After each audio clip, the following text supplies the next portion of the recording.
Kamusta ka na? Ako ngayon nangungulila. Walang yumayapos at walang kumakalinga. Kulang sa pagtingin, kapos sa pangunawa. Ligaw sa bawat sandali, uhaw sa pagnanasa. Na makita at mahanap ang tamang direksyon. Maging malawak ang makitid ng mga desisyon. Alam kong iba yon, mukhang malabo na mangyari. Ang puti ay nagpula, buot at galit ang naghari. Ang tanaw ng bawat tao, tila di ko na mabasa. Ni hindi nililingon, masahol pa sa taong grasa. Mga tingin ay pinapasa, binabaling sa iba. Pag naiwan at kasama, pinamumugaran ng kaba. Lahat ay tinatadya, gusto lahat ay masubukan. Naging libangan ng dugo, kahit ano pinapasukan. At pag may kaguluhan, tiyak ako ang pasimuno. Kahit hindi ako pa rin ang tinuturo. Ikaw lang ang tanging nagbigay ng liwanag. Ang buhay ibibigay at iaalay. Ikaw lang ang tanging nagbigay ng liwanag. Ang buhay ibibigay at iaalay. Sobrang dami kong kaibigan, halos hindi mabilang. Kasama sa saya, kasama lagi pag inuman, paikutin na ang baso. Ako nasa pulutan, araw-araw masaya, gabi-gabi lang ay tawanan. Halakakan na malaman na ako lagi ang taya. Kaya naman nasamantala na mga kaibigan kong madaya. Sobrang dami kong kaibigan, halos hindi mabilang. Kaya't ako'y tumangis nang ako ay iniwanan. Galit ang naipon, lahat gustong wasakin. Gusto kong makabawi sa mga umalipos na sa akin. Ngunit para may bumulong sa pagbabako ng bus, nasulyapan, naliwanan na bahay na may tangan na krus. Ako'y pumasok, umupo, nakatingin lang sa kanya. Hindi alam ang gagawin, hindi makapag-umpisa. Kaya naman nag-umpisan sa'yo na tumirekta. Nagkwento at napaluwa sa mga nagawa kong sala. Ikaw lang ang tanging nagbigay ng liwanag. Ang buhay ibibigay at iaalay. Ikaw lang ang tanging nagbigay ng liwanag. Ang buhay ibibigay at iaalay. Pasasalamat ay sa'yo dahil ikaw ang sumalo. Sa dami ng panauhin, tanging ikaw ang dumalo. Sumaklolo't umalalay lang ako'y nagigipit. Nag-awas na umaapaw na puot sa aking dibdib. Ikaw lang ang tumangkot sa kabila ng mga sala. Nagawa ko na sa'yo sa halip ay pinagbala pa na suklian. Gantihan ako ng kabutihan, matatangan ko sa buhay at pang kasalukuyan. Ganyan sa katunayan, walang halong kayabangan. Ng kaibigan ko'y hinirang, prinsipe na kapayapaan. Bukod tanging natira ng lahat sila'y wala na. Ang kasama kong lumuwa at sa akin nagpatawa. Patawad kung minsan nabibigo kita. Hindi sapat itong awitin para masabi mahal kita. Dahil ikaw lang ang sandigan at matibay na tulay. Patungo sa ama ay ang kaibigan ko na tunay. Ikaw lang ang tanging nagbigay ng liwanag. Ang buhay ibibigay at iaalay. Ikaw lang ang tanging nagbigay ng liwanag. Ang buhay ibibigay at iaalay.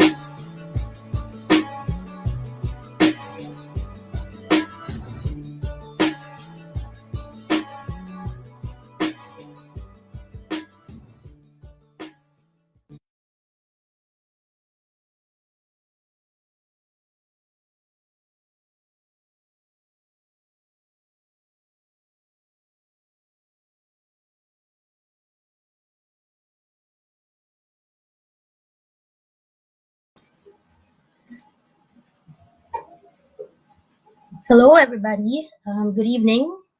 Welcome once again to another episode of God is Love, brought to you by Hip Hop with Christ, and I am your host, Honeyluv.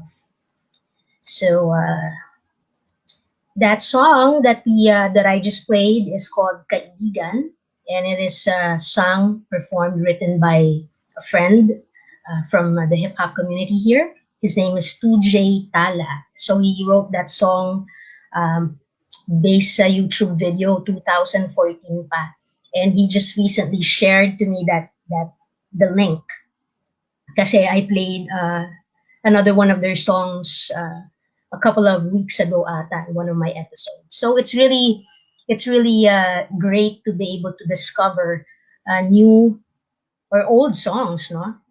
Luma at bago na mga Christian hip-hop tracks na meron palang ginawa na hindi ako aware. So, it's really an opportunity for me to share those songs na ginawa nila for God, for Jesus, diba? For the Holy Spirit, para ma-share sa show na ito. So, this episode is actually the last episode 12 of season 2. So we started the show November of last year, and per season it's just 12 episodes. So sana samahan nyo kami. Stick around until 10 o'clock tonight as I talk to my special guest this evening. And of course, the show is primarily a show for the opportunity for us to spread the gospel, to share the gospel of salvation, talk about God the Father, God the Son, Jesus Christ, and of course, the Holy Spirit as well. I'd like to thank a few people who have been very significant in my walk in Christ, in my Christian life, and people who have been continuously trusting me since we met in 2017.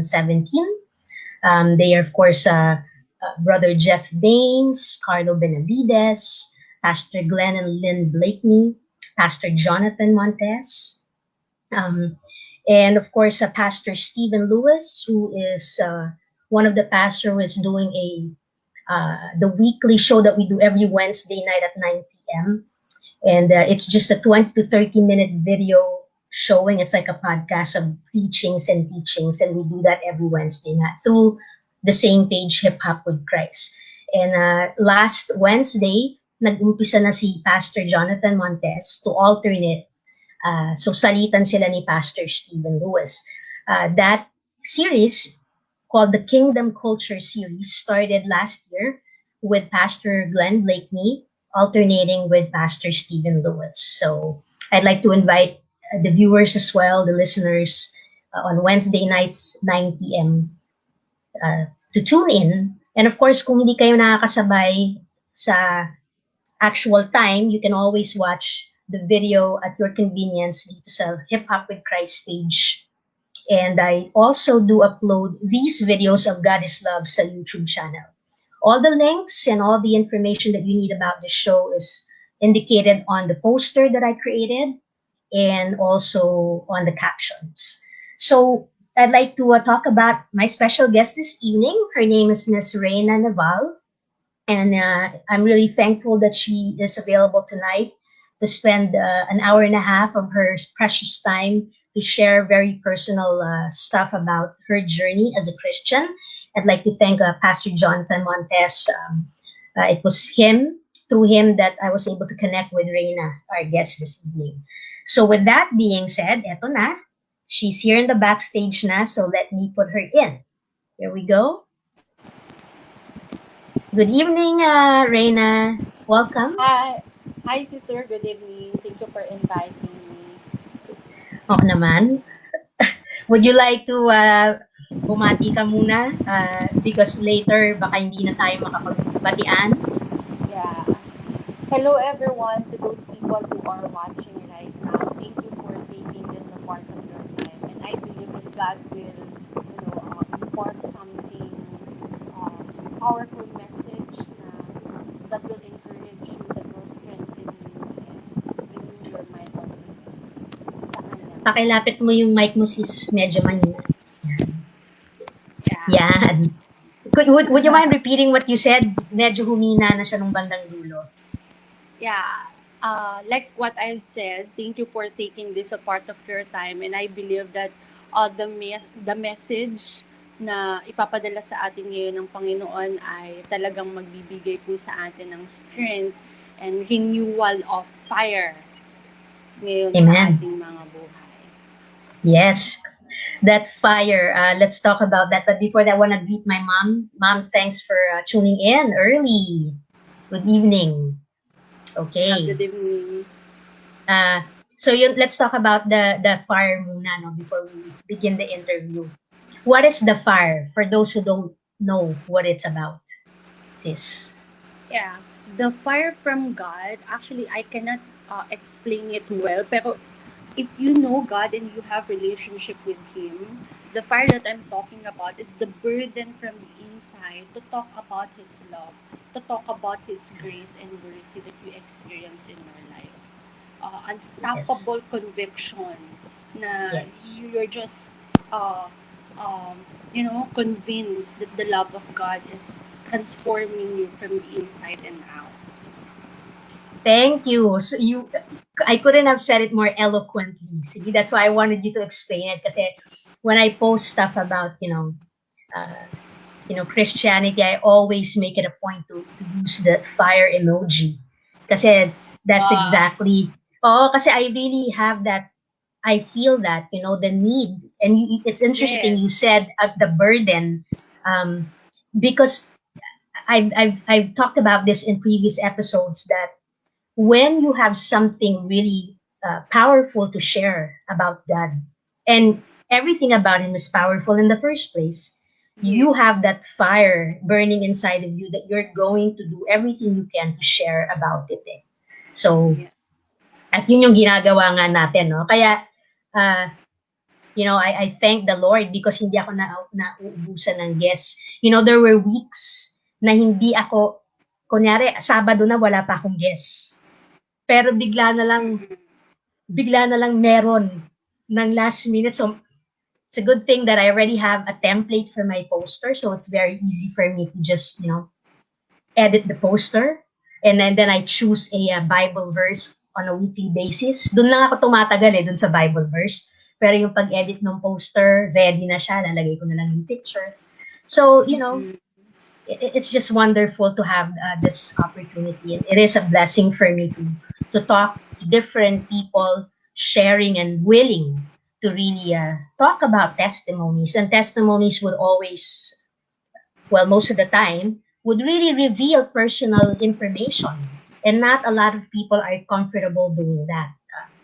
Some of the people I've invited in the past have hesitated or have been shy to come onto the show because hindi pa sila ready. Sabi nila yon. That's their exact word. Thank you for the invitation, but I am not ready yet. Kasi yun nga eh. I told them it's interviewing, I'll be asking personal questions, so it's understandable. Kaya I always thank nga the guests. So again, thank you, Reyna. You're welcome. Anyway, It's my pleasure. likewise. All right, so let's start na, no? To our viewers, please stick around till 10. I promise you at the end of the show, you will be blessed. You will learn so much, as in every episode. Okay, first question, basic. Why did you agree to guest in this show? And I'm going to be flashing the question in Tagalog sa baba para sa mga nagpe-prefer ng Tagalog. Here we go. Yeah, okay. So to answer that question, I agree to be your guest in the show tonight because I believe that God has pre-equipped me or even us with the best tool that we could ever have to help someone discover Jesus through our personal story, through our personal experience with Him. And I know that what we need right now is God's transformative power through the life of people who have witnessed and experienced His grace. And yeah, ngayong pandemic, maraming nanlulupaypay na mga Yes. Kristiyano, they are growing, too cold na. And I experienced that too. Kaya Yes. we really need to borrow faith from one another. Kaya kailangan may Nice. ganitong fellowship. Ayun yung sinasabi sa Bible that we should never neglect meeting together because some are in the habit of doing that. Yeah, so yun lang. Gusto kong mag-share ng experience and I believe that online platform is the best tool right now since lahat ng mga tao ay very inclined na sa social media and our target audience to capture their heart na marinig nila ang gospel ay here online. See, that's only one question, ladies and gentlemen listening. Di ba, ang dami nyo na natutunan agad sa isang tanong pa lang yun. Isang sagot pa lang ni Reyna. I love how you said, that's why it's really important, because we as Christians, we also do nanlalamig tayo. We get to Yes. that, there are moments we become cold, because we are human, it's human nature. And you mentioned it's so important to fellowship with one another and to borrow faith from one another. In other words, really to be able to encourage one another in the times when we are down and lost and confused and Yeah. cold. Diba? And I love also how you said, um, this is the fellowship to be able to do it online. You know, ngayon ko lang actually napagtanto, lalo ng Tagalog ko, sis, di ba? Ah, you know, parang yung fellowship nga itong ginagawa natin, no, kahit one-on-one. Kasi That's we true. are, yeah, I mean, I never really thought of it that way, but yeah, and I have contemplated in the past na, how about I get more than one person? Pero kulang kasi, ay palagay ko ang an hour and a half is dahil talagang lahat ng naging guest ko, or all the guests that I've had here, um, Mm-mm. have really shared so much that an hour and a half wasn't enough. All right. I'd like to acknowledge Pastor Stephen Lewis, who is watching. Good morning to Pastor. Thank you so much for taking the time to watch us from the US. So that's why I was speaking in English. All right. But yes, Pastor, we will be talking in Taglish, sometimes Tagalog, sometimes English for those who would prefer Tagalog. Okay? Just a heads up. All right. Next question is, so what happened in your life that made you decide, because it is a decision. It was God gave us the power, the opportunity to make a choice. So we have to decide. Mm. What happened in your life that made you decide to be a Christian? And in Tagalog, yan. May nangyari ba sa buhay mo, or ano ba ang nangyari? Kung bakit ikaw ay nagdesisyon maging isang ganap or na Kristiyano? Yeah. So, sister, I grew up in a complete family, but we are a broken home. And it was sad and difficult. At the very young Okay. age, I witnessed my parents arguing because of gambling, use of drugs, and even adultery. Jealousy grew among us siblings and towards others because our needs are not met. Since both of my parents are unemployed and we are financially incapable. I grew up neglected and I felt very empty during these years. So I searched my happiness from wrong relationships. I searched happiness from unhealthy habits. So at the very young age of 13, I into smoking, drinking, same-sex relationship, and even uh, call it promiscuity. So I felt depressed. Promiscuity, yeah. Yeah, I felt depressed and even suicidal in many times because I wasn't happy with my life. And growing up, I envy families who have everything they need in life. They can do what they want because they have money. And I asked God many times, I questioned His fairness and Lord, why I was raised this way, why I can't be happy and enjoy my youth because I felt like there's too much on my plate at the very young age. I need to work while studying because my parents were unemployed. And my mind was open to the reality of poverty. Comparing myself to others is my usual self talk. And many of my insecurities motivated me to study hard and earn a lot so that I can get what I want and I can prove people that they are wrong from accusing me that I can do, something great with my life. So while doing everything I need to do, life gets hard. Deep sadness is a reality for me. I fought my anxiety by crying and bringing hurts and pain to other people around me. But year 2015, when I first heard the gospel, I heard a lot of version of the gospel through different people. But year 2015 is my first uh, first hearing the gospel na nag-make sense siya sa akin through a Mhm. youth camp. And I sense for the first time that God is calling me to lead and shepherd the church. I attended a church and I began to understand what Christianity is all about, but still I am aware that there are areas in my life that I never wanted to surrender to God. Just imagine, Mhm. I'm involved na sa church, but year 2015, saka ko naintindihan yung gospel. Gusto ko sana sumuko, however, I was hesitant and even resistant. I cannot completely give up my habits. And year 2017, when at that time my boyfriend, because I have a boyfriend that time, I was invited to a youth fellowship. And I believe that it is God's leading to the speaker to speak about ungodliness and how when people turn from it, God will completely change his or her life. And that message became so personal to me, as if the speaker is really talking about me. And I desired that kind of complete change that God is about to do in my life if I surrender everything to Him. Kasi Mhm. alam ko that I was miserable and I really hate my life. I am actually longing for a complete turnaround. And that time, I am aware sa Christianity na. However, sobrang cold ng heart.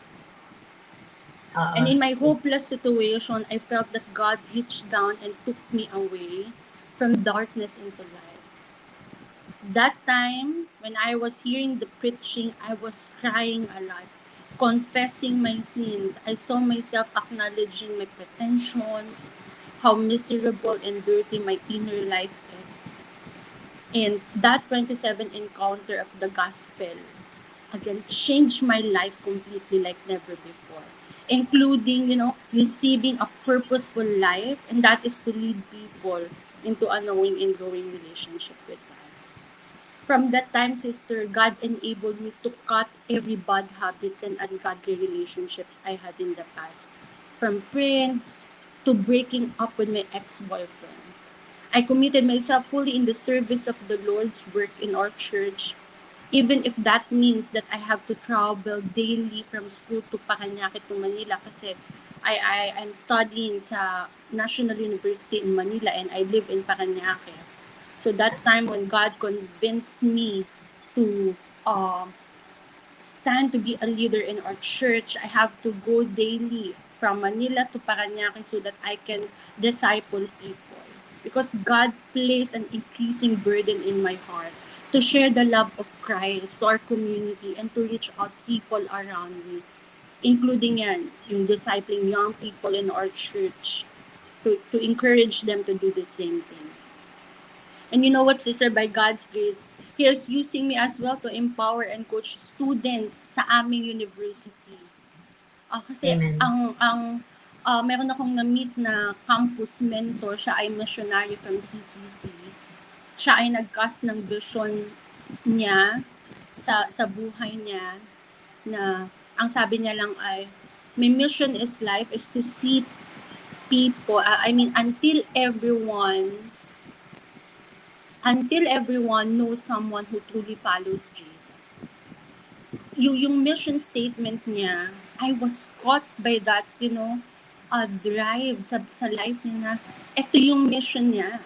And Oo. by that experience in journeying with this missionary, I saw myself committing fully to the will of the Lord. I saw myself preaching the gospel sa aming campus, from one campus to another campus, involving to different communities. And right now, as a professional, God also opened opportunities for me to disciple young professionals in the workplace. And I pray that, the same, that I pray that even up until now, na ako ay nagbabattle pa rin sa mga problems ko and even sa mga problema sa bahay. I just pray that God will really move sa buhay ng aking family.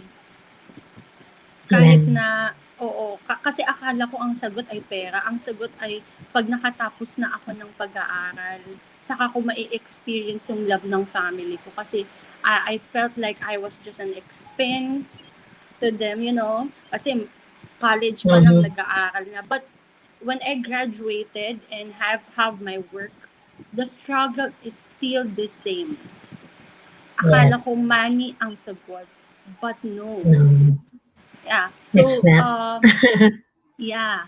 And I realized that, my inner confidence now relies on this in 2 Corinthians 5:17, that if anyone is in Christ, he is a new creation. Ang tanging makakapagbago lang ay ang relasyon kay Christ.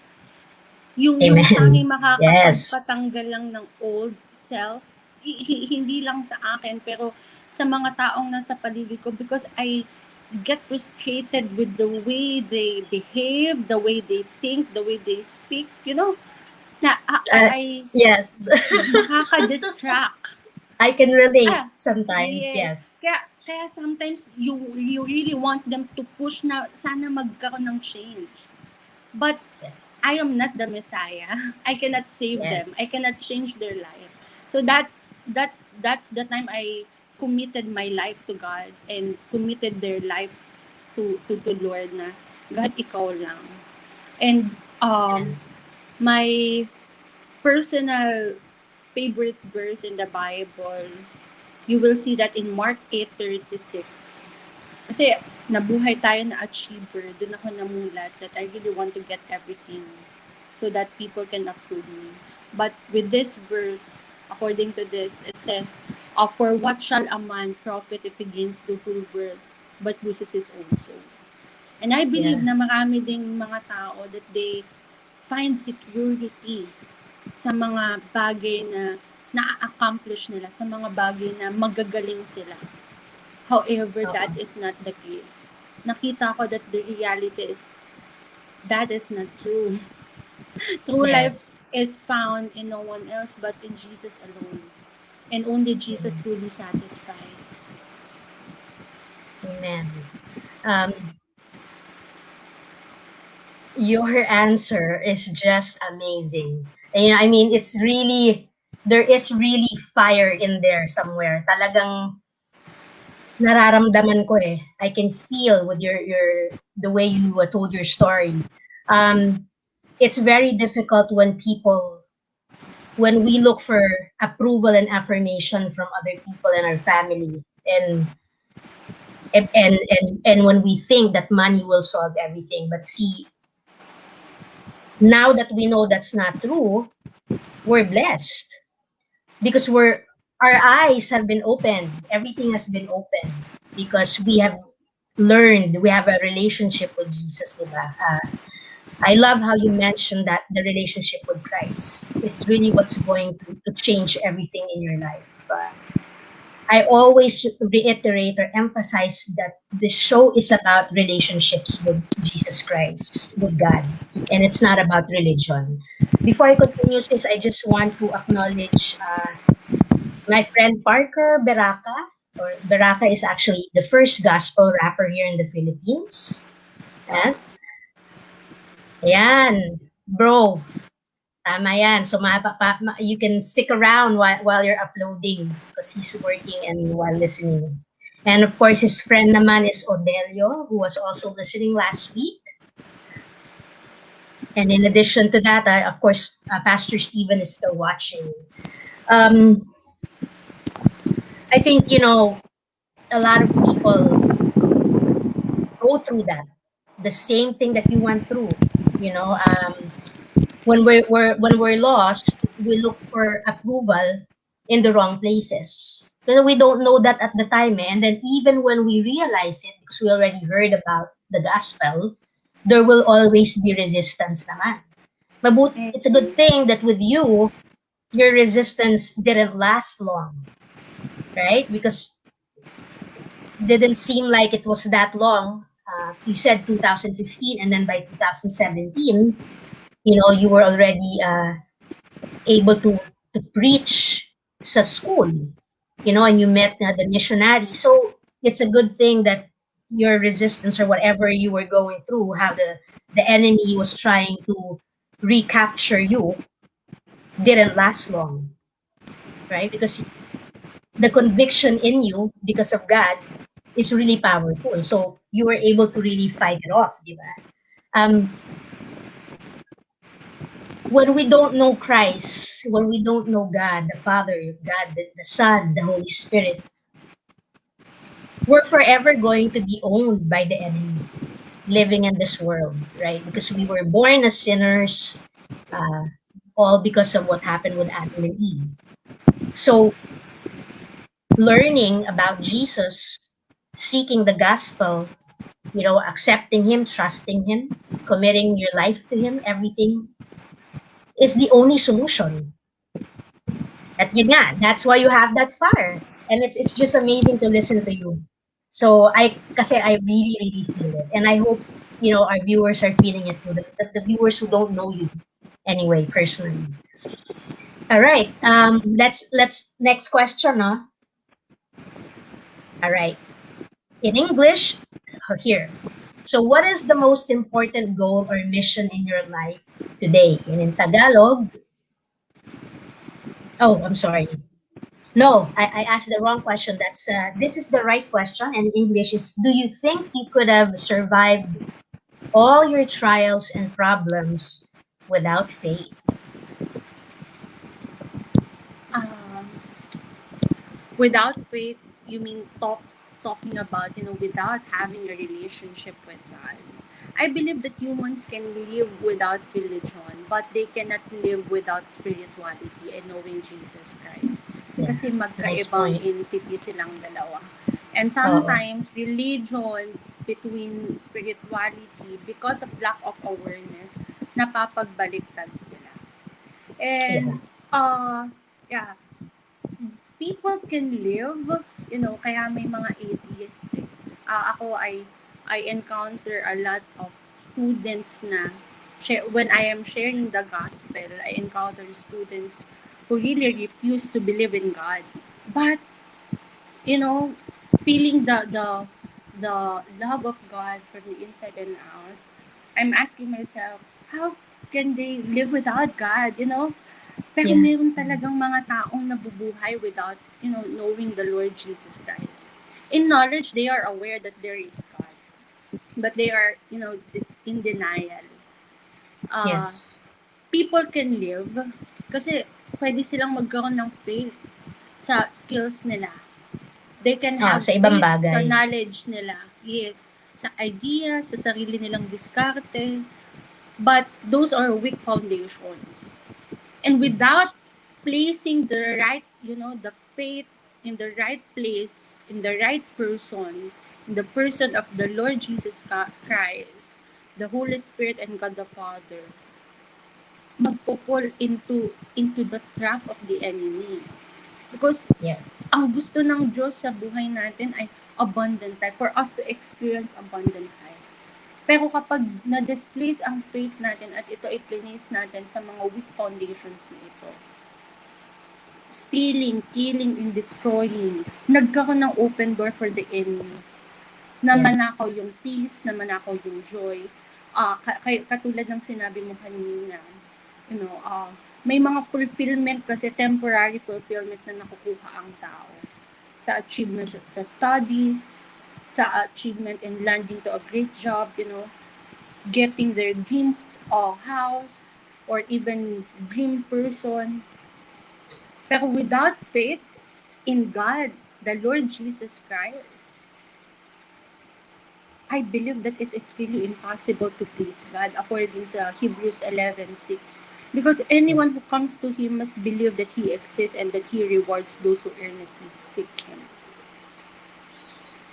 Amen.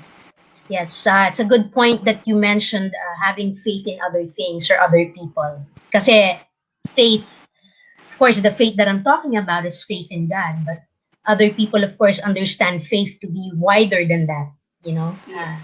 I know people who really believe in other things. They have faith in all these things or all these people and they feel that that's enough for them Yeah. to get through their problems or trials in life. But without the Lord, the faith in the Lord, that's the proper faith. And we talked about this when Pastor Stephen was my guest here. There won't be any joy and peace in your life. Diba? You're always going to be struggling and wondering. You're going to be attacked by the enemy and be anxious all the time. Because you're going to be worrying. Because Yeah. although you have faith in other things, you don't know what's really going to happen. But then if you have faith in the Lord and you truly, truly believe and trust in Him, you know that He's going to do the things that will benefit you the most. Because as you mentioned, abundance nga ng pagmamahal ang gusto niya para sa atin. Diba? Because that's why the show's called God is Love. In the first place, everything that He's done is all because of His love for us. And another topic, of course, would be the people who don't understand and question if He were a true God who loves us. Why does He do certain things that, as Exactly. people, we don't understand, diba? Yeah. So, go ahead if you want to comment on that. Kung meron ka sasabihin, go ahead. Kung meron. Yeah. Maraming tao nga ang nag-aas. Mahal niyo yung Diyos, pero if kayo hindi niyo sure kung mahal niya ba talaga kayo because you are experiencing a lot of troubles. But I believe that hindi naman tayo naging Kristiyano para hindi para lang ma-experience yung benefits of the kingdom, but we are also called to suffer with Christ. Hindi lang naman, even yung mga disciples nung pinalo nila si Jesus, hindi lang naman miracles yung natikman nila, but I believe that this is God's, calling for them to really suffer together with God so that they can experience the provision of the Lord. So that they can experience the mercy, the grace. Kasi kung puro na lang okay, yun yung hindi naiintindihan ng iba. Kasi mabait nga ang Diyos bakit ganyan nagsasuffer ang buhay. Especially those people na tinawag ni God in a full-time ministry but yung mga family members nila ay hindi nag-agree. And that person who became missionary, full-time worker sa church, they were persecuted by their family members. And kung talagang mahal kayo ni Lord, bakit hindi na po-provide ang lahat ng gusto? Because yung standard ng mundo ay makitang tayo ay well-off. Yan, but, nice point. The standard ng mundo is so different. Yan ang standard ng mundo. Makita tayo that we can provide everything that we need, And ayun naman talaga ang gusto ng Panginoon. Pero meron siyang ibang way. And ngayon, alam mo ba kung ano tinuturo, sister, sa atin ng Panginoon? That godliness with contentment is a great gain. Especially to those people who are aiming not the temporary things here on earth, but those things that has eternal value. Amen. I love your answers. Thank you, sis. Dami namin natututunan sa'yo. I want to acknowledge Baraka. He said nga that faith moves mountains. And we have a lot of mountains in life. But if you have faith, even a mustard seed, you can move mountains. That's true. Yes. And Pastor Steve, I'm glad you're still on. Okay. All right. Wonderful conversation about faith, which is a big topic of the show. And of course, I'd like to also say that along with faith, we have to understand that God gives us the mercy and the grace. Yes. It is through His grace that we are saved. If we make the right decision, if we choose to truly have faith in God, because we could, as people, we could choose to have faith in other things or other people, no? So that's why it's so important to understand that we have the power to decide to choose the Lord over everything else. Yeah. He gave that to us. And sometimes it's very difficult to understand why other people don't see that. And Christians, including myself, just because we're Christians doesn't mean if it doesn't mean Baraka, you're distracting me. You didn't watch early kasi. Okay. Nawala tuloy yung thought ko. But so Baraka wanted to ask if you're a model. Anyway, yeah, as Christians, we really have to make that decision so that we can experience the true love of God. You know, the deepness of His love, diba? So yon. Mukhang model si ang ating guest, Baraka. I don't know if she was a model before. All right. Okay, so next question. Unless you have anything more to add? Yeah. Well said. Wala. Thank you, sister, for that. Thank you, Ren. Thank you, Ren. Okay, so now that we've established the importance of faith, and of course, without faith, we cannot enter the kingdom of heaven, right?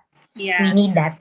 It is through the faith in Jesus Christ so that we will be connected to God the Father. So that's even out of the question. Faith is essential. So, next question. What is your most important goal or mission in life today?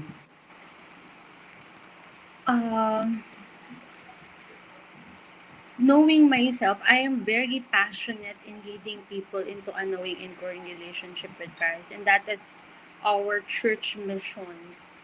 That until everyone knows someone who truly follows Jesus. According to Francis Chan, according to him, he asked, do you know that nothing you do in this life, excuse me, will ever matter unless it is about loving God and loving the people He has made? And I believe that God gave us the Great Commission na sinabi nga sa Matthew 28:19 to 20. That therefore go and make disciples of all nations by baptizing them in the name of the Father and the Son and the Holy Spirit, and teach these new disciples to obey all commandments that I have given you. And be sure Amen. I am with you always, even to the end of the age. And I believe Amen. that we know it. We even memorize it. And we do Bible studies about this topic, making disciples. But let's just face it. When we stand before God, do we really think that He will cheer us only for memorizing the scripture or learning the scripture in different languages? But I believe it's a no for sure. For sure. But He will be glad that we did these things. But He will ultimately judge us on how we live His commandment. And after I realized and experienced firsthand the love of God, hindi po pwedeng itago natin yung good news eh. I said that. I always say the same thing. Hmm. Hindi talaga. No? Hindi eh. Hindi Yes. talaga siya. And Na. sa akin, very questionable that if if someone ay nagkaroon ng true encounter with Jesus Christ, questionable sa akin na hindi niya i-share. Yeah. You know? I feel like I start to wonder why. Like, I wonder why. Bakit nga hindi nga niya ma-share yun? So, yeah. You know, kasi it's overwhelming di ba? It's That's so true. powerful when you really experience it. You know? That's true. And even Alright. sa mga Bible characters that we have read about, some Samaritan woman na naka-experience. Even hindi siya pinagaling. Hindi siya binigyan ng kung ano-ano. Pero sinabi lang ni Jesus kung ano yung pinagdadaanan niya sa buhay. Then after that, sinabi niya na sa community niya na nakita niya yung Messiah. And even Paul, after that personal encounter, being, the great persecutor of early Christians, after experiencing life-changing encounter with Jesus Christ, ang ginawa niya ay sinabi niya hindi niya tinago. And katulad kanina, that we have this message ang ceremony ni Pastor Jonathan, we are living in the last Yes. days. And Yes, I God was is watching really that sounding kanina. the alarm. Yeah. God is Yes. really sounding the alarm through us Christians to preach the good Yes. news to everyone so that everyone can experience the love of God. And marami na Yes. ngayong Amen. money-making game, money-making opportunities. People, are get into that. They are getting into, how to how to make money out of it because dahil nga pandemic, maraming crisis. Pero sometimes, ako nga, I really experience it and I really admit that sometimes nakukot tayo ng everyday needs natin for paano tayo makakasurvive. And we have the tendency to forget our Yes. priority, and that is to really preach the gospel. That is to disciple people. Kaya Yes. madami nang lalamig na kasi nawawala, tumatagilid na doon sa truth that we are called to testify, that we are called to Yes. be an epitome, that our life is, a life-giving message to everyone who are hopeless. We Sabi are din sa Bible, witnesses eh. Diba? We're yes, supposed to be witnesses, so we're supposed to really share it. Talk about it. that's true, that's true. And even Jesus, nung nakita niya yung mga tao, nung nagpipreach siya sa maraming villages, nung nakita niya yung mga tao that they are harassed, helpless, like a sheep without a shepherd, Yeah. si Jesus nagkaroon ng compassion. And having that compassion na pinakita ni Jesus ay naging contagious sa mga disciples. That Yes. after Jesus Christ left them, they continued the mission. And I believe na kung meron mga mission ngayon or purpose ang mga Kristiyano right now, and that is to live for Christ. That is to preach the Amen. gospel to everyone. And I love, again, how you emphasize that point, discipleship, right? So, during Jesus' time, diba, he had a lot of disciples, but then he had the chosen 12, right? And then after that, Paul became also an apostle after he died and resurrected. But if we're going to look at that, kung titignan natin yon, why did Jesus have so many disciples, not just the 12? Because really, there's a lot of followers and a lot of, it was obvious that that's what he wanted from the beginning, diba? Mm-hmm. So that more people will know about the good news. And some people do not understand, why do Christians do this? Share, really talking about the gospel. It is a responsibility, Yeah. diba? It is our responsibility to share the good news, to share the gospel. It is not our responsibility to just sit and let our church leaders do everything, Yes. right? We need the church leaders, they have their purposes, they're commissioned, but to do, lahat tayo may role. And us as followers, we also have a role. We're not just, okay, we go to church or to service, let's say Sunday service, no? Or Wednesday. Mm-mm. We're not just supposed to go there and then do nothing. It's, Yeah. we're supposed to really be the example. We're supposed to really talk about it, share it, share our experiences to help. Kasi nga sabi sa Bible, di ba? Everybody will be given the opportunity to hear about Jesus and be given the chance to make that important decision. Yeah. And I always talk about this every time the guest raises up the point of discipleship kasi. Hello, Gian. Thank you for joining us, Gian. And thank you, Pastor Stephen. I'm glad I made sense there. All right. Yeah. So, as far as discipleship, share a little bit more of that if you don't mind. How do you find it bilang youth leader? Because for Aberaka, Reyna, our guest tonight, is actually a youth leader. So, ano experience mo when you're trying, when you're doing your discipleship mission and all the things that you do in school, at church? Mhm. My recent experience in discipleship, may times nakakatakot talagang mag-involve dito. And that is why Yeah, I really understand people who commit first, then yeah, afterwards they found it, too hard to continue. yeah. And I really understand their side. Right now, what I'm experiencing in discipleship ay may time na nakakapag-disciple ka ng mga people na aalis din. That is something na nakakalungkot. Ah, na imagine ko yung hurt na naramdaman ng ating Panginoon when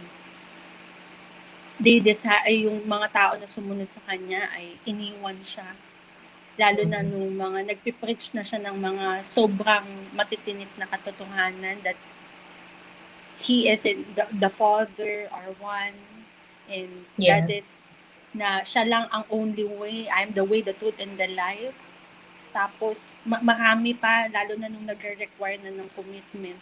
And I'm experiencing that in our discipleship. Sometimes I experience na, Lord, i-investan ko ng time, resources, and even ng life ko. Sabi pa nga sa Tagalog, no, buhay, bahay, at bulsa ang puhunan sa disciple making. And, you're giving your best to excel in discipleship, but some people will not find it interesting. yeah. Sometimes they will just commit because of happiness. Pero as a disciplers, to those people who are watching right now and experiencing discouragement and frustrations in handling discipleships, just believe that it is Christ who will save people. Our task is just to, obey God's leading. Because success in witnessing is taking the initiative to share the gospel to these people and leaving the results to God. And pero ngayon, I really believe that discipleship is very important right now because people are experiencing depression, anxiety, questioning about their purpose, questioning about how they can be filled with happiness, how can they Yeah. be filled with peace. And I believe na nandun sa discipleship, kailangan ma-enclose ang mga tao ngayon sa small community so that they can be enlightened with truth. Kasi brainwash na sila of many voices, especially in social media. Yeah. Amen. I agree. I agree. And my tita, who is also a Christian, she told me about saving faith, right? Because there is a lot, there, just like what you mentioned, when people don't have that saving faith, no matter how hard you try to disciple to them, they still won't understand it. Yeah. Yeah, because there's the resistance comes from us being a part of this world, right? And then the enemy doing everything he can so that you will keep resisting to Yes. follow the Lord. So human nature, we're sinful to begin with, and then the enemy is there when he sees that we're starting to go to the side of Jesus, to the side of God. He's gonna do everything he can to deceive us, diba? To deceive True. those who haven't made a decision. Kaya yan yung mga dapat na aware ang mga tao na hindi pa talaga naiintindihan or haven't really committed their lives to Jesus. That's Um, true. and you mentioned depression, anxiety during this pandemic. Marami, there's so many people really going through that, and I see all sorts of different avenues and things they try to do just so they will, try to overcome it. And it's sad that They probably already heard about Jesus, but they still choose not to accept him.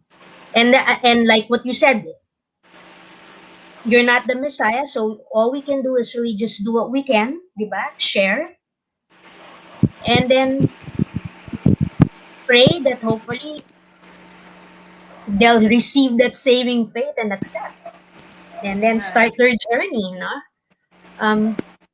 All right, sis, thank you so much for the answer to that question.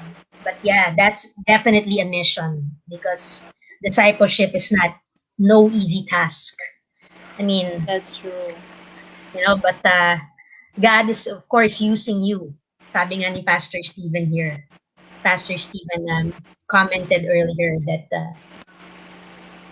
something that you have been called, can't find that comment. Wow.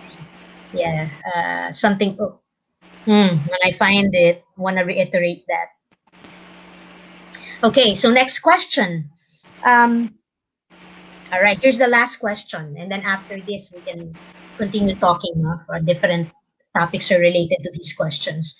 Can you give us some advice? I'm sure you can. That will help us face the trials and testings. So the trials and the tests. So we need, as Christians, we need to discern and understand which are the trials, which are the actual problems, and then the question is also, what advice will you give the non-believers or non-Christians? Thank you for that question, sister. No? We as human beings, we need trials. Because without trials, we cannot really grow spiritually or even, mentally, physically, or whatnot. And most tests and trials are result of faults and even flaws in our characters. Kaya kapag walang trials, hindi natin ma-identify ano ba yung mga weaknesses natin, ano ba yung mga strengths natin, you know. And yeah, so to give you some advice to those people who are watching and you have personal relationship with Jesus Christ, even the Bible, people in the Bible experience different trials like Abraham, Moses, David, name it. All of Lahat ng them. mga God-fearing, God-fearing Yeah. people faced hard trial after hard trial. Tests and trials are consistent theme of the Bible. Pero doon nag-show up si God eh. We Christians face trials throughout our lives. May times severe, yung iba light. Pero katulad nga ng sabi sa James 1:12, blessed is the man who remains steadfast under trial, for when he has stood the test, he will receive the crown of life, which God has promised to those who love him. And another verse in 1 Peter 5:10, and after you have suffered a little while, the God of all grace, who has called you to his eternal glory in Christ, will himself restore. God is promising us restoration, confirm, strengthen, and establish. And just always remember that you are fighting a winning side. You're not fighting a, losing The side. losing Kasi, side. Yeah, yes. amen. Because, Yes. katulad ng sabi ni Jesus, it is finished eh. Yes. Yes. Done. Please emphasize that. What is finished, sis? Pag-usapan natin, what is finished? Yeah. Tapos na. Especially to those people who accepted Jesus Christ as their personal Lord and Savior. Lahat ng mga problema, we are still battling with sin because we are still in this world. May mga temptations pa rin that we cannot avoid. But if we know Jesus, we commit our life to Him, kahit ano pang problema, name it, we will overcome it because the power of God is within us. The truth that comes from the Father is within us. And that is when we surrender our faith through the Lord Jesus Christ so that we can understand the victory that we have in God the Father. How amazing is that? And why wouldn't we want to be part of that? Diba? I mean, Yes. everything that you just said, after going through all the trials, you're going to come out victorious. Why wouldn't you want to be part of that? Why wouldn't you want to be with Jesus who loves you so much? Diba? That's the Jesus is the question. Yeah. oh, diba? And that's, but that's it. I mean, we're in this earth, we're here in this world, and the resistance nga is very strong, as a human nature, plus the enemy really doing all his power. He's also unleashing and using his influence and power, and trying to distract us all. But really, if you go back to that right, you said so many sentences to me. If I were, let me just say this example, if I were somebody you're talking to now, that I haven't committed my life to Jesus, if I wasn't a Christian yet, and then I heard everything you said tonight, I would really be convinced and really be very curious, and I'm going to start seeking him after everything that you said. Because who does that? That's the type of love God has for us. Um, Basic nga the father, the parent, because he loves the kids, will do things even if it's tough love, something that will disappoint the kid. And as a parent, you are supposed to really discipline your children, di ba? So it's the same thing with the Lord. Yun din yung ginagawa niya. That's not love if you just let your children do whatever they please, even if it's not righteous and it's not right. Diba? It's not the right thing to do. So we need to understand that. And I guess if we are always resisting to be corrected and to do the right thing, nananaig sa atin yung kalaban. Yeah. Right? And that's really something that is going to be a challenge, and that's going to be worse kapag talagang if we don't fight the enemy, if we don't make that decision for ourselves, if we're not Christians yet. Yeah. For those who Amazing. are yes. And if I can add to that, Please, yes, please. I remember isa sa mga preaching na preach ni pastor when I was in college in obedience there is a blessing. And in every disobedience there will always be a curse. So people who are experiencing trials, tribulations are the result of their choices, options, decisions prior, yung mga Yes, ginawa yes. na nila before, and even inanin nila yan, yung generational curses, issues of the past. That is why hindi maka-breakthrough. Kaya sa mga tao po na nanonood ngayon who naiintindihan ang importance ng intervention ng Panginoon. So, just break the walls and just open your heart, because God is telling us He is knocking at the door of our hearts. And if anyone who hears Him and open the door, He will come into you. And just surrender everything to Him, the cares, the burdens, the worries of life. Kasi ngayon, maraming nag-worry about the future. Just surrender it. In Matthew 6:33, if we seek God first, all things will be added to us. Seek God first and His righteousness, all things will be added unto us. Because the pagans runs after all these things. The things of the world, the lust of the eyes, everything about the world. Pero that is the verse. Makakapag-satisfy. Yeah. That's the verse that I used on my first poster for the show. It's actually on all the posters. The one from Matthew, the one that you said, seek ye first the kingdom of God and His righteousness. That's why I did the show. I'm really trying to do that. And if we don't seek Him, and He's already knocking at our hearts, diba? And we still refuse Him, that's just really painful, diba? In the long run, it's going to be very painful for us. Why do I say that? Because if I don't think some people who don't know Jesus understand this, that Jesus really is the good news. He is the greatest news that came out, and it's in the That's Bible. true. Because if you go to the if you read through the Old Testament, which I am doing now, for the first time I'm actually reading it cover to cover.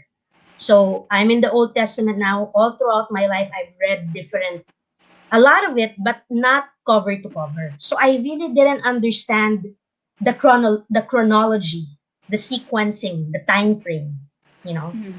So if you really look at the Old Testament, you're going to see that the type of discipline that God did to the Israelites, to the Jewish people.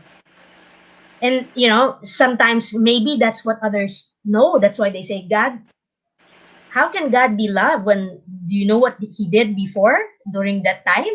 So, you know, so he was really, he was a jealous God at the time. If he was angry, he will show his wrath, diba?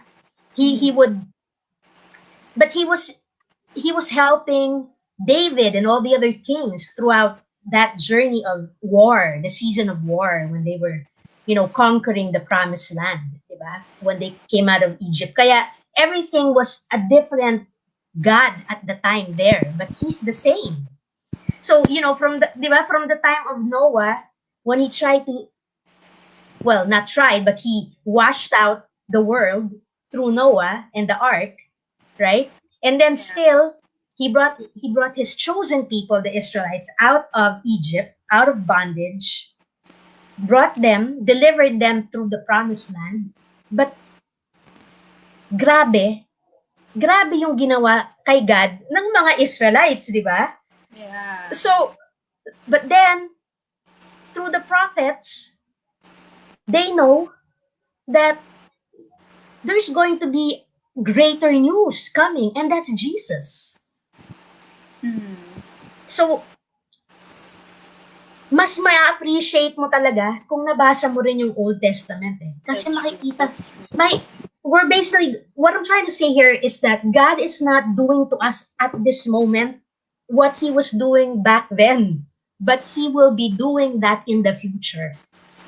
After, when time is up, when the time He gives us to choose runs out. Yeah. Diba, sis? Kumbaga, ito yung panahon, this is the season when God is like, okay, hindi ko gagawin yung mga ginawa ko noon. Hindi pa. Di ba? Hindi pa. Pero ang gagawa na nun, si Jesus na. That's Di ba? true. After the time that they are giving us now to make that decision and to choose. Can you imagine if we were living in the time of the Israelites, the Jewish people back then? Ang hirap. Ang hirap. And yung pinagdadaanan natin ngayon, it's nothing compared to what they Yes, went that is through. You know, it's like, wow, that's all they ate. All the laws that God gave them to do. And then Jesus changed that. Jesus actually made it easier somehow. Through parang binaliktad niya eh. You know, don't quote me on that, guys. I'm just trying to explain here. Jesus is like he's so wise. He had all this wisdom, and he was teaching his apostles, his disciples, the right way to do things now that he's come. Kasi he's the great news from God. Siya yung good news, siya yung gospel. Siya yung paraan para tayo ay maligtas. Niredeem na nga niya tayo eh. Nasa sa atin na lang kung papayag tayo na sumama tayo sa kanya, sa heaven. Yeah. Kumbaga, simplest way yun, di ba, sis? Ganun lang yun, di ba? So, kung nagpapatalo tayo sa mga nararamdaman natin every day, because we will continuously go through all these problems. Kala kasi ng iba, and other, you know, my other guests have also mentioned this, people always think that Christians don't go through problems anymore. That's not true. Yeah. You know, that's not true. Actually, you know, I'm going to share something quickly. You know, when I first became a new Christian, a new born again, somebody told me, you're going to be going through more challenges in life. Sabi ko, why? Because I was young at the time and I was like, what do you mean? But I thought it wouldn't be like that because I decided to accept Jesus into my heart, into my life. No, because you're going to really go through the enemies, going to do everything to distract Going you against and the flow, yes. oo. So natakot ako noon. Nakakatakot 'yun, 'di ba? But really, once you really seek his word, hindi siya nakakatakot. Kasi you're gonna trust in him eh. And I just want to show the comment of Beraka, nakakatakot ang Diyos dati. Oo. But, bro, di ba? Yung wrath ni God, that will happen in the future. Ngayon, hindi pa nangyayari. Kumbaga, maliit lang yung nangyayari ngayon kumpara noon. Di ba, sis? Anything you wanna add on to that? Yeah. The mission of God is big and it's universal because we cannot reach Him through our philosophies, even by our good works. Kaya siya na yung umabot sa atin. Siya na yung gumawa ng daan ng tulay. Kasi we can never do that for ourselves. That is why we are, having this good gift na ma-receive natin so that we can experience yung abundance, yung blessings through obeying the Lord Jesus Christ. Kaya, alam niyo, yung problema dito sa lupa, temporary lang eh. Compare sa ma-experience natin eternal, joy, peace from God.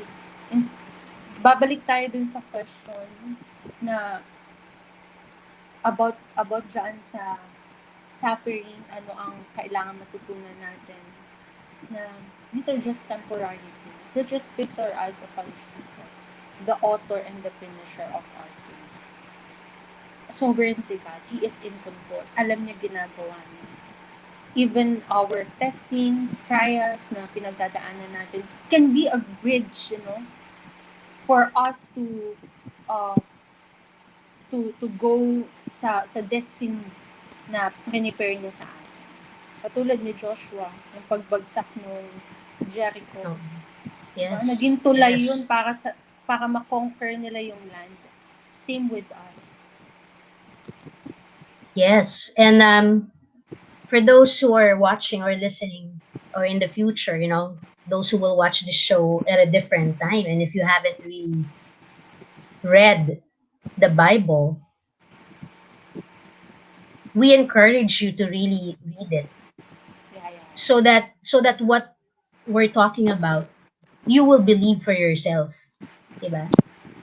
Maring hindi kayo maniwala sa sinasabi namin, sa sinasabi ni Sis Reyna.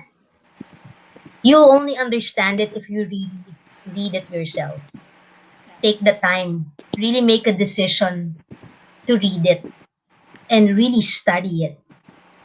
You're going to know what kind of God we have, what love He has for us. Why God is love. I talked about this before. On Facebook, if you do hashtag God is love, there's only 1-point-something million hashtags. But when you look for God is good and God bless, it has so much more. But then there's God lang, just God, it has the most hashtags. So there's not enough God is love hashtag. I don't know if that's a reflection, no? If not as many millions of people, they probably don't feel that God is love.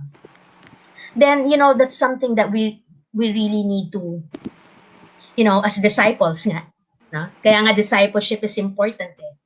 That's true. Diba? To help those who don't believe that God is love, we cannot stop sharing what we know. Kasi we experienced it eh, diba? He truly is. And if Go find out yourself and experience His love in your life, guys. If you haven't. Um, before we know it, you're probably going to start your own show, your own podcast, and talk about Him. And if we know each other, you're probably going to say, hey, I want to share. I just want to acknowledge pala one comment here by Odelio when we were talking. He said, minsan kasi nagagamit tayo ng blessed. Dapat gamitin natin ang blessed para kay Father Lord God Jesus Christ. Okay. I think what he's saying here is, that we need to remember that we need to do the things that we do for Him. We were put here on earth anyway for Him in the first place. Diba? Talaga naman para sa Kanya. Kaya tayo nandito. It's really to glorify Him. And when we are in doubt about God's love and glory and splendor and power and everything, look at nature. How beautiful are these flowers, the ocean, all these fishes in the sea, all these different sea life, all nature. Just look up in the sky. I mean, if you're not gonna feel anything about those things, diba? It's right there. You're gonna feel His love. Pastor Steven says, oh yeah, yes, I think he thinks you will have your own show one day. You are gifted and you have great testimony. Yes. Wow, thank you I believe for that. Pastor Stephen. Yes, amen. And for those who are watching or have seen some of my previous episodes with all the wonderful guests, if you are lukewarm or in doubt or not confident to share what you've experienced, now is the time to share your testimony. Share your experiences about God's love. In doing so, you're already helping disciple. You're already helping spread the good news, diba? Yes.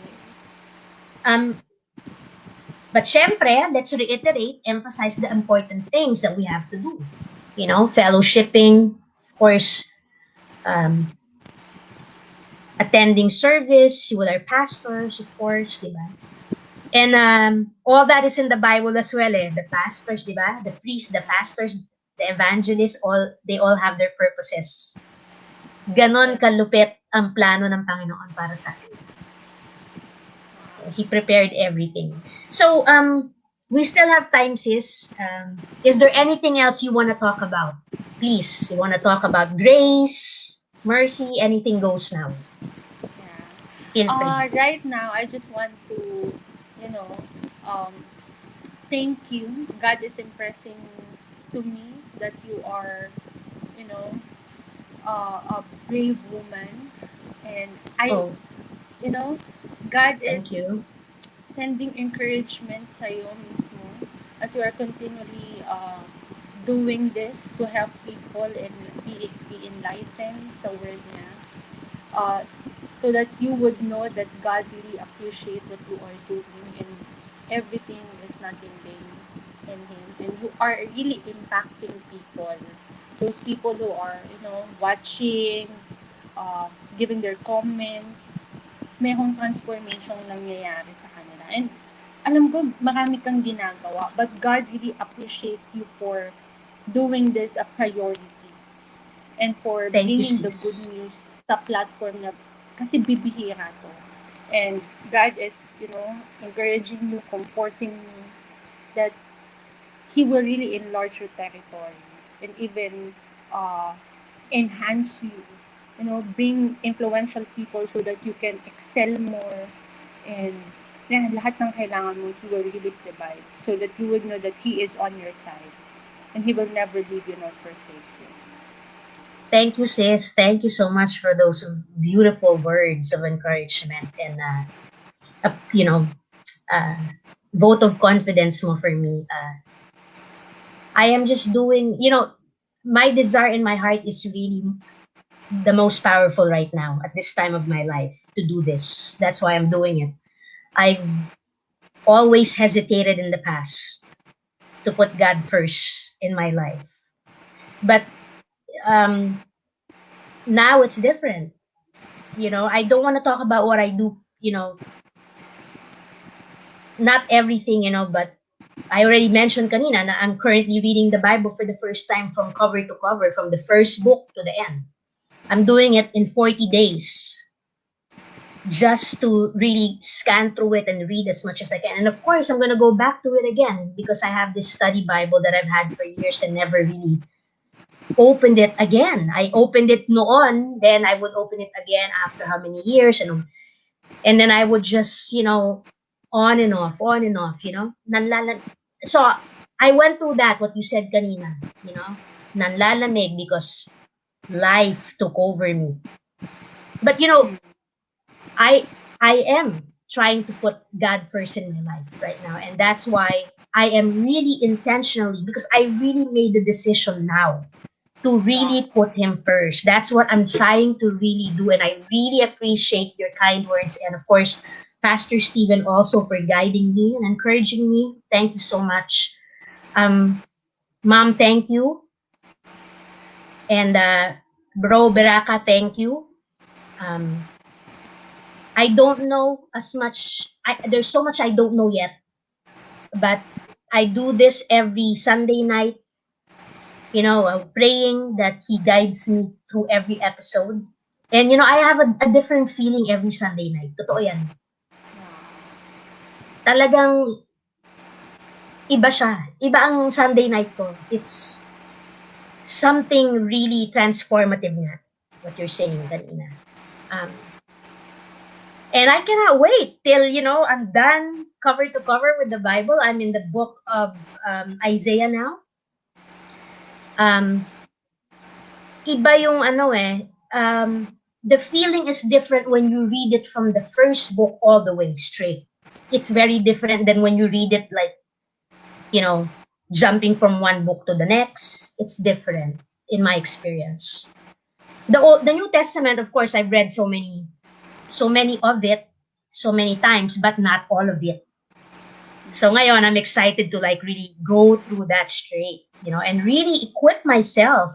And I am just so thankful to the Lord that all these spiritual leaders are supporting me. Pastor Jonathan, Pastor Steve, Pastor Glenn. Yeah. Carlo, Brother Carlo, who is Benavides, who was my guest last week, and he is the reason why I met Pastor Glenn, Brother Jeff, Pastor Jonathan. I met because of Pastor Glenn. It was a domino effect. This happened in 2017.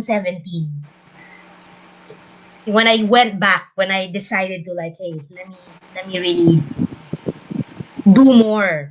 I should be doing more as a Christian. It wasn't enough.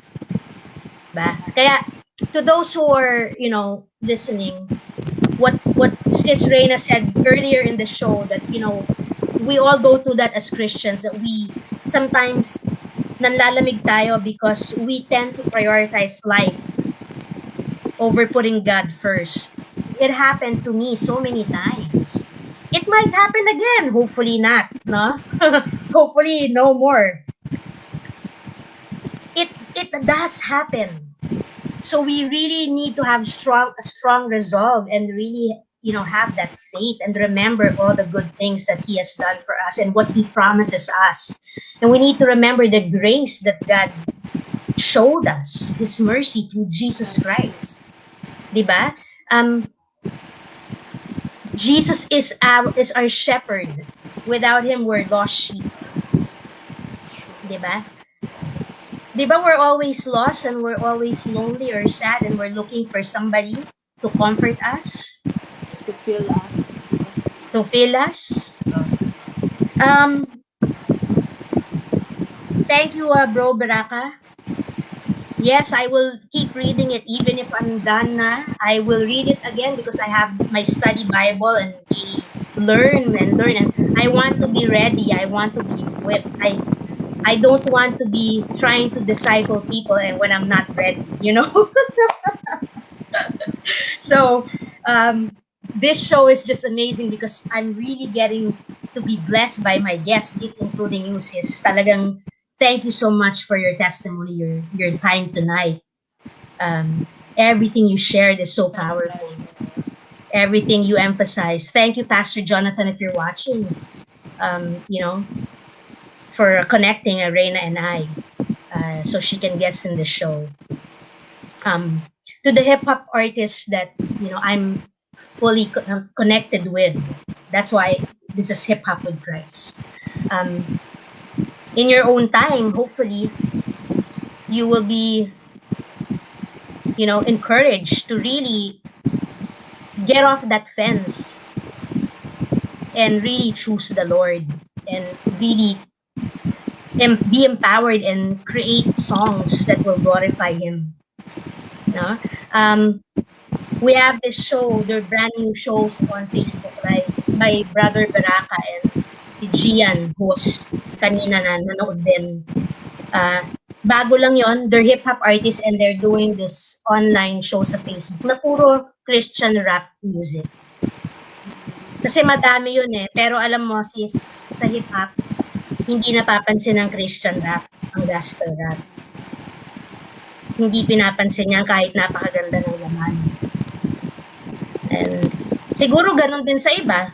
Di ba? In other genre, ganun din eh. Di ba? Ang gospel music is not as famous or as popular as the worldly, the secular songs. But that's why we're starting now. We're just starting now na may show na dedicated to just that. So the Lord is really reaching out to us now. And all of this that we're doing, you and the other guests who have been a part of the show have really been instrumental in getting us connected. Kasi nag-guest na rin si Baraka dito sa show, pati si Gian nag-guest na rin. Pastor Steven also guested. We're all just connecting with each other and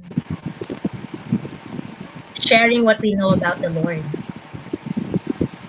Last thoughts, sis, kasi 9:58 na, and before I end the show, guys, and before that sis Reyna says her last words, I would like to thank everybody for viewing, for sharing, for commenting, for sticking around with us until now. And I'd like to encourage you to watch the last song I'm playing. It's called Seasons, and where my artist, my friend Debbie Riz, featuring her friend from New Zealand, Jamie Musuba, they sing about seasons, right? Seasons that we go through. So go ahead, sis. Last words. For my last words, I just want to encourage everyone who are watching right now.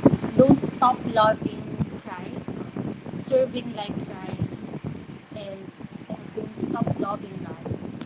And just all out, give your best sa lahat ng mga pinapagawa niya, and bring back all the glory to Him. In whatever platform, hobbies, skills, or even workplace kayo pili sometimes. For those people who are watching na you are convinced to discover your new journey and adventure with your relationship with Jesus Christ, connect Sis, to lapit mo yung mic. connect to people who really honor the Bible, who really honor God the Father, God the Son, and God the Holy Spirit. Get connected and be involved in their community, because those will really transform you and they will really guide you, and all throughout may you excel into the grace and knowledge of the Lord Jesus Christ. Wonderful. Do you mind repeating that? just kidding. Ang sarap pakinggan ng sinasabi mo kasi. I love listening to what you're saying. It's true. We really need to connect with believers and those who really put the Bible first. Experience that, guys. Start reading it if you haven't. I only hope that the people that I know personally who really doubt that there is a God, I really hope one day, and I pray that they catch one of the episodes, and hopefully they will, be encouraged to really seek God. Kasi nalulungkot ako para sa mga taong kilala ko who are really full of doubt and they really don't want, to even research and learn about him. It's true, I know people like that. So, and if only they just would experience what you and I and all the others have, right? They would Yeah. they would probably be the first ones to talk about it. Yeah. So, okay, guys. So again, thank you so much for joining the last episode of season 2. So praise God and thank you, Lord, that you are now bringing me over to season 3 next Sunday for 12 more episodes. You can catch the videos on YouTube as well. I'll be uploading these in the future. Thank you. It's also available for audio streaming if you're nagtitipid sa data, sa phone data. Meron din tayong audio streaming na ina-upload ko din sa Mixcloud ko. Alright, so sis, again, maraming salamat and God bless and salamat talaga. You're welcome. Thank you for inviting me once again. My pleasure. And here is, yes, go ahead. Go ahead. Yeah, I really want to thank those people who watched this, and I hope you are blessed. Yes. Thank you, Pastor Stephen, for being here with us tonight. And we're glad that you were able to witness a powerful interview. Okay, so let me share screen now. Let me prepare lang the last song that I'm playing, or the second song that I'm playing. One moment, please. Just want to make sure. There we go.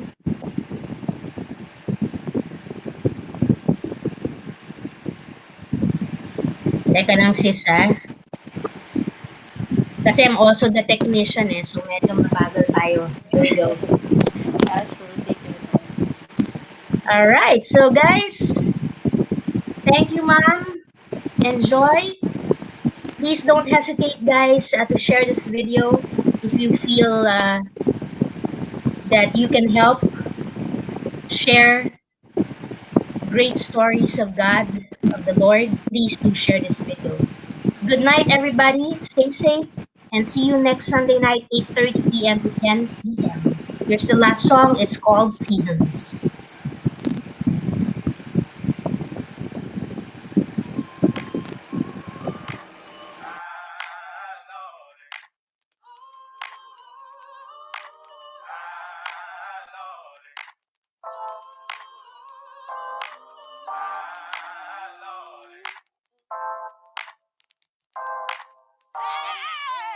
I gotta open my mind, cause life is but a circus of emotions. So I can't get stuck in the moment, whether I might be up, whether I might be down. My trust is in the Lord and I will never doubt him. At the end of the day, I'll still be dreaming. Pain will come and go just like the seasons. It's inevitable through all of life's stages. So learn from past mistakes, I'd rather not waste lessons. Writing the road of life, I go through light and dark. And when I suffer the storm, I know that God is at work. Live to learn to live, cause life is God's greatest gift. But there is a time to hurt, a time to weep, a time to heal, a time to speak, a time to lose, a time to win, a time to love, a time to sow, a time to reap. Don't you worry about a thing. Perfect peace is found in Him. You be your light, be your guide for every step, every season. Let Him into your life, even in the hardest times. You be your light, be your guide for every step, every So I let the Lord be season. my guide and by my side as He blessed me with the people through my trials, putting them in the right time during my down times. Even when I couldn't see the signs, He said, if you return to your stronghold, have hope, He will restore to you double. We gotta share each other's troubles, yeah, cause everybody goes through struggles. And when the Father intervenes, it's so divine, so intricate, His ways are so sublime. So live to learn and learn to live, cause life is God's greatest gift. But there is a time to hurt, a time to weep, a time to heal, a time to speak, a time to lose, a time to win, a time to love, a time to sow, a time to reap. Don't you worry about a thing. Perfect peace is found in Him. You be your light, be your guide for every step and every season. Let Him enter your life, even in the hardest times. You be your light, be your guide for every step and every season. Right in your hand. Give me the strength to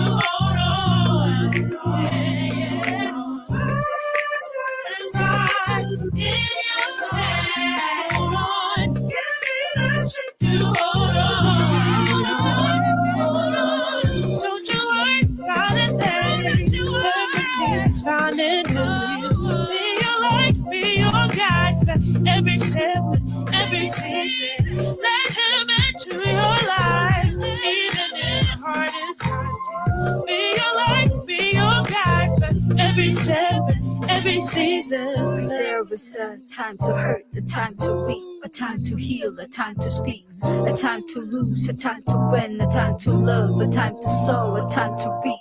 But there is a time to hurt, a time to weep, a time to heal, a time to speak, a time to lose, a time to win, a time to love, a time to sow, a time to reap.